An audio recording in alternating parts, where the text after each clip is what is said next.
March 11. இன்றைய வேத வார்த்தை சங்கீதம் 103 அதிகாரம் 5 நன்மையினால் உன் வாயை திருப்தியாக்குகிறார். கழுகுக்கு சமானமாய் உன் வயது திரும்ப வாழ வயது போலாகிறது. ஆம் பிரியமானவர்களே, கர்த்தர் இன்று நம்மோடு கூட பேசக்கூடிய காரியம் என்ன? நன்மையினால் நம்முடைய வாயை என்ன செய்கிறாராம்? திருப்தியாக்குகிறார். கழுகுக்கு சமானமாய் நம்முடைய வயது திரும்ப வாழ வயது போலாகிறது.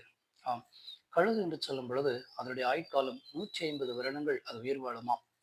முதலாவது அந்த 75 வருடம் அது வாழும் பொழுது முதுமை அடைந்து திரும்ப உயரமான இடத்திற்கு போய் என்ன செய்யுமாம்?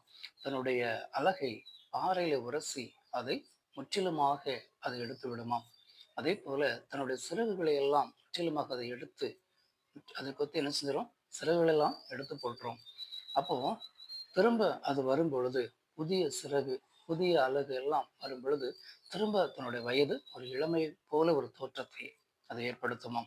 நம்முடைய வாழ்க்கையிலும் ஒருவேளை நம் ஆவிக்குரிய வாழ்க்கையிலே ரொம்ப முதுமை அடைந்தவர்களா இருக்கலாம். ஆனால் நீங்கள் பரிசுத்த ஆவிக்குள்ளாக நீங்கள் ஜெயம் பெற உங்களுடைய வயது திரும்ப வாழ வயதை போல் ஆகும்.